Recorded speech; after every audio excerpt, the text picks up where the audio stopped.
Hi hello नमस्ते दोस्तों, this is Raunak sir और मैं आप सबका स्वागत करता हूं आपके प्यारे प्लेटफॉर्म आरसी इंजीनियर पे। दोस्तों आज के इस वीडियो में हम लोग देखेंगे M2 पुणे यूनिवर्सिटी दिसंबर 2024 का पेपर सॉल्यूशन। लेकिन इस वीडियो में मैं आपको सिखाऊंगा MCQs और MCQ का डिटेल्ड एनालिसिस। अब एनालिसिस भले ही डिटेल में हो लेकिन एक्सप्लेनेशन मैं शॉर्ट में देने वाला हूं, क्योंकि जब हम लोग MCQ करते हैं तो ये माना जाता है कि आपने पहले कॉन्सेप्ट्स की पढ़ाई करी है। तो आप प्लीज एक बार कॉन्सेप्ट की पढ़ाई नहीं करी होगी तो पहले कॉन्सेप्ट ढंग से करो, फिर आप पीवाईक्यू के लिए जाओगे तो आपको फायदा जरूर होगा। कॉन्सेप्ट के लिए आपको पता है आरसी इंजीनियर का ऐप है, M2 का कोर्स फुल्ली अपडेटेड क्यूरेटेड वहां पे रेडी है।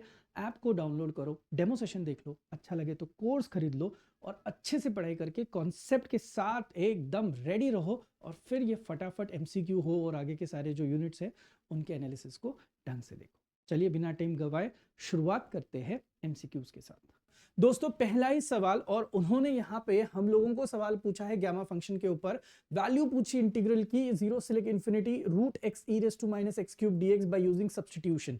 ये सवाल ऑलरेडी थियरी में 5 मार्क के लिए एग्जाम में ऑलरेडी आ चुका था। अब सेम सवाल एज इन MCQ में उन्होंने 2 मार्क्स के लिए पूछा। तो आप देख सकते हो यार, टेक्निकली पूरा का पूरा अगर आप सॉल्व करोगे तो 6-7-8 स्टेप्स है और उसके बाद आपका आंसर यहाँ पे आके बनता है 1/3 इंटू रूट पाई, यानी कि रूट पाई बाई 3, यानी कि ऑप्शन नंबर डी। आप बोलोगे सर इतना समय कहाँ पे होता है जब हम लोग MCQ सॉल्व करते हैं? तो आपको मैं बता दूं, इसके लिए एक छोटी सी हिंट थी। हिंट बताता हूं मैं क्या है।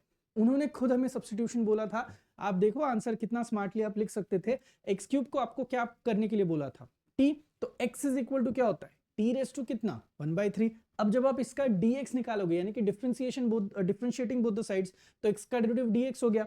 यहां पे t रेस टू 1/3 का डेरिवेटिव करोगे तो इसको धक्का मारोगे जैसे कि मैंने सिखाया हुआ है, तो यहाँ पे आएगा 1/3 t raise to 1/3 minus 1 dt। And this was the most important hint. आप देखो यहाँ पे बाहर जो कोएफिशिएंट आपको दिखा वो कौन सा दिखा? 1/3। अब आप वापस ऑप्शंस में आओगे तो आपको बहुत सारी चीजें पता चली होगी। एक है root pi by 6, root pi by 2, 3 root pi और यहाँ पे रूट पाई बाय 3। भले ही आपने सम पूरा सॉल्व नहीं किया होगा, लेकिन इस 1/3 को देख के आपको पता चलना चाहिए था कि इसका जो फाइनल आंसर आके रुक सकता है, तो वो रुक सकता है भाई बाय 3 पे, यानी कि option D was the answer. अब जो ट्रेडिशनल मेथड है उससे अगर आप करोगे तो रेंज में तो कोई चेंज नहीं आएगा 0 से लेकर इंफिनिटी। जब आप वैल्यू सब्स्टिट्यूशंस करोगे तो दोस्तों यहाँ पे ई रेस टू माइनस टी आता है, जो कि गामा फंक्शन की स्पेशलिटी है। और यहाँ पे टी रेस टू कितना आया है? -12। टी रेस टू -12 का मतलब है टी रेस टू -12 का बड़ा भाई करोगे तो -12 प्लस 1, यानी कि टी रेस टू हाफ आएगा। इसका मतलब है यहाँ पे सॉरी -1 प्लस 1 करोगे तो क्लियरली यहाँ पे हम लोग गामा फंक्शन को लिख सकते हैं, that comes out to be gamma half. और गामा हाफ की वैल्यू हमें पता है is nothing but root pi. पहला ही सम काफी बड़ा दिख रहा है, आपको लग रहा होगा, लेकिन आगे देखते हैं आगे किस तरीके से ये सिनेरियो आगे जाता है। तो पहला सम आपको शायद से समझ में आ चुका होगा। नंबर 2 रीजन ऑफ अब्सेंस के लिए पूछा हुआ है। मोस्टली क्या होता है जब कर्व ट्रेसिंग के सम्स आते हैं ना, बच्चे सिमेट्री कर लेते हैं, पॉइंट ऑफ इंटरसेक्शन कर लेते हैं, टेंजेंट कर लेते हैं, असिम्प्टोट कर लेते हैं, डायग्राम ड्रॉ कर लेते हैं, बट जो भूल जाते हैं या फिर जो इग्नोर करते हैं वो करते हैं रीजन ऑफ अब्सेंस। अब रीजन ऑफ अब्सेंस में दिमाग क्या लगाना है मैं आपको बताता हूँ। जो भी आपको दिया जाएगा, जैसे कि अभी यहाँ पे देखोगे y² into 2a minus x is equal to x cube दिया ना, the first and the important thing is आपको हमेशा y की जितनी टर्म्स है वो हमेशा लेफ्ट में रखनी है। बहुत सारे सम्स में ये बड़ी हिंट मानी जाती है। तो आपको y² की टर्म लेफ्ट में रख के बाकी जो भी है वो राइट हैंड साइड में रख के उसको इक्वेशन नंबर क्या देना है? 1 देना है। अब जैसे ही आपने दिया, आपको अब x की डिफरेंट वैल्यूज पुट करनी है। बोलोगे सर डिफरेंट वैल्यूज पुट कहां से करें? देखो इसका सबसे बड़ा सीन ये कि आपको ये चीज पता होना चाहिए कि कोई भी स्क्वायर जो है वो अगर नेगेटिव आया तो वो पॉसिबल नहीं है। इसका मतलब है वहां पे आपकी कर्व नहीं आ सकती, बिकॉज एवरी स्क्वायर प्रैक्टिकली जो होता है वो हमेशा क्या होना चाहिए? पॉजिटिव होना चाहिए। तो यहाँ पे कोई भी वैल्यू नेगेटिव आई तो वहां पे रीजन ऑफ क्या हो जाएगा? अब्सेंस हो जाएगा। तो अब आपको एक की डिफरेंट वैल्यू पुट करनी है। कहां से पुट करोगे? ऑप्शन से हमेशा जाओगे। आप अगर ऑप्शंस को यहाँ पे अच्छे से देखोगे तो ऑप्शंस आपको सिर्फ 2 दिखाई देंगे, 0 है 2 है। तो फिर वहीं पे ग्रेटर देन लेस देन उन्होंने खेला हुआ है। तो हिंट बताता हूं आपको, हमेशा क्या करो, 0 से नीचे की एक वैल्यू ले लो कोई भी, जैसे कि अभी यहाँ पे you can take -a, you can take -2a, है ना, इस हिसाब से जा रहा है। और 2a के ऊपर की हमेशा एक वैल्यू लो, यानी कि यहाँ पे आपको यहाँ से कोई भी एक a का नेगेटिव वर्जन उठाना है और यहाँ से 2a का बड़ा, यानी कि यहाँ पे कौन सा वर्जन उठाना है? 3a। And you just have to try to put those value. जैसे कि x इक्वल टू -a मैंने यहाँ पे पुट किया तो मेरा आंसर क्या है? देखो y² का नेगेटिव मतलब कर्व क्या हुई? अपसेंट। कर्व अपसेंट, यानी कि x लेस देन 0 वाले सेक्शन में आपकी कर्व जो है वो क्या आ रही है?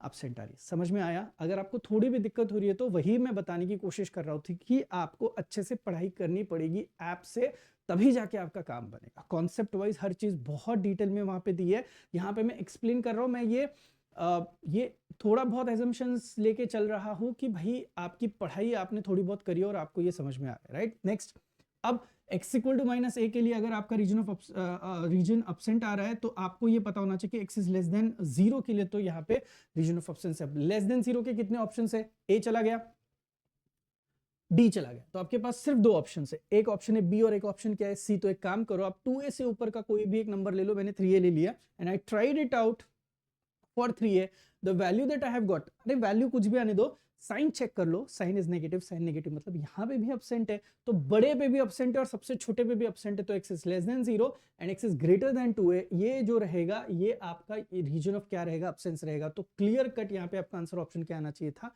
आंसर ऑप्शन बी आना चाहिए था। भाई ये भी वैसे देखा जाए तो काफी बड़ा है, टाइम कंज्यूमिंग है, तो आपको थोड़ा फास्ट चीजें करना जरूरी है। बैकलॉग का डर, ना रिजल्ट की चिंता, अब इंजीनियरिंग में सिर्फ स्कोर ही स्कोर होगा। Top class learning, handwritten notes, solve PYQs, strategy sessions, doubt sessions, 1-to-1 teacher interaction के साथ अब university wise curated, updated, pre recorded courses आपको मिलेंगे आलसी इंजीनियर के ऐप पर, trusted by 2 lakh plus students. Join us, download the app now.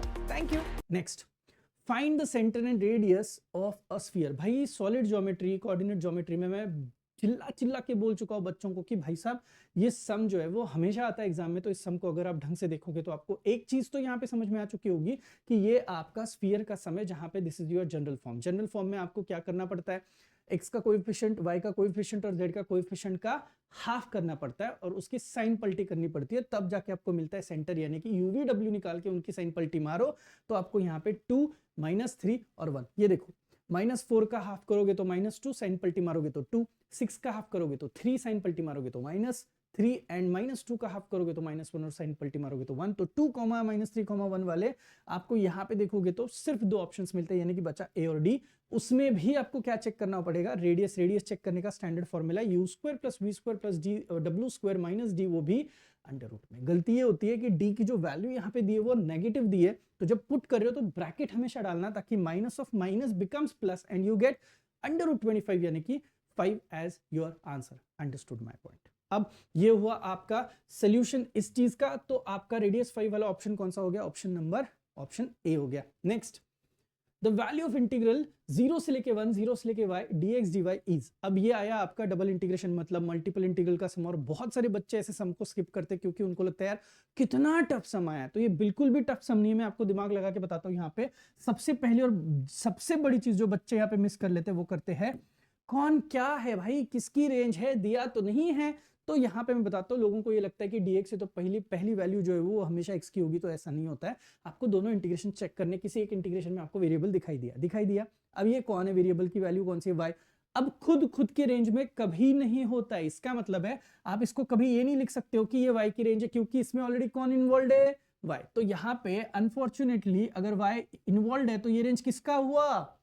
x का हुआ। अगर ये रेंज x का हुआ तो ये जो रेंज हुआ ये किसका हो गया? y का। अब किसके रेंज में वेरिएबल आ चुका है? x के। तो यहाँ पे इंटीग्रेट करते हुए पहले विद रिस्पेक्ट टू x करना पड़ेगा। भाई थोड़ा बहुत दिमाग चल रहा है? अब देखना यहाँ पे x में वेरिएबल है कि नहीं, तो with respect to x integrate करोगे तो सिर्फ dx की टर्म है और dx का इंटीग्रेशन आता है x गोइंग फ्रॉम 0 से लेके y, और यहाँ पे क्या बचा आपका dy। Upper limit lower limit put करोगे तो y - 0 dy, और y dy का इंटीग्रेशन करोगे तो y का बड़ा y⁻²/2 यानी कि y⁻² जो भी बड़ा भाई अपॉन बड़ा भाई गोइंग फ्रॉम 0 से लेके 1।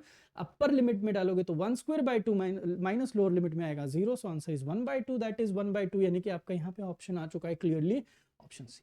वैसे भी अगर ये दो इंटीग्रेशन में से किसी एक का नंबरिंग है तो कभी भी उसको x और y कभी नहीं चिपकेगा, इसका मतलब है b और d तो वैसे भी आपका आंसर नहीं था। दूसरी चीज, यहाँ पे कितना भी इंटीग्रेशन करोगे आप तो पहला इंटीग्रेशन में कोई तो y बनेगा और उसके बाद उसका y² ही आएगा ना। तो ये था आपका डायरेक्ट हिंट यहाँ पे कि ये आपको डायरेक्टली 1/2 आप लिख सकते थे अगर आप थोड़ा सा दिमाग लगाते तो। नेक्स्ट, पोलर ट्रांसफॉर्मेशन में x इज इक्वल टू आर कॉस थीटा और y इज इक्वल टू R sine theta, the Cartesian double integral, वापस डबल इंटीग्रल का क्वेश्चन आ चुका है। आपको क्या चीज का ख्याल रखना था यहाँ पे मैं बताता हूँ। जब कोई कार्टेशियन से पैरामेट्रिक में सॉरी पोलर में चीज कन्वर्ट होती है तो द मोस्ट इंपॉर्टेंट पार्ट आपका dx dy जो है that gets replaced by r dr d थीटा। Mostly people do forget writing r, इसीलिए उनको यहाँ पे ऑप्शन में पूछा है, देखो r नहीं है, आपको लगता है यही सही ऑप्शन है, ऐसा नहीं है। r dr d theta is the set जो कि सिर्फ एक जगह पे आपको दिखाई दे रहा होगा, इसीलिए यहाँ पे आपका डायरेक्ट आंसर आता है, that comes out of the option D.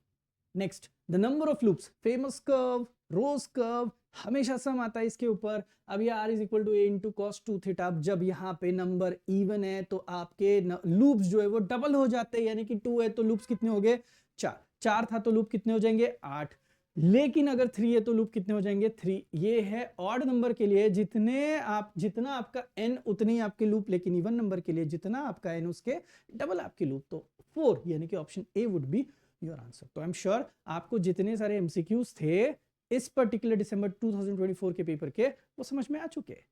दोस्तों ये था थोड़ा सा डिटेल्ड एनालिसिस। मैं वापस बता रहा हूँ, कॉन्सेप्ट क्लियर हम लोगों ने इसमें नहीं करे, बिकॉज कॉन्सेप्ट क्लियर कर आप सिर्फ एक पेपर करोगे और आपका कॉन्सेप्ट क्लियर होगा, ऐसा बिल्कुल नहीं होने वाला है।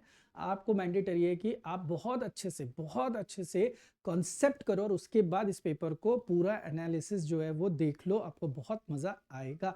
होपफुली वीडियो आपको समझ में आया है। मिलते हैं नेक्स्ट वीडियो के लिए, तब तक के लिए थैंक यू सो मच।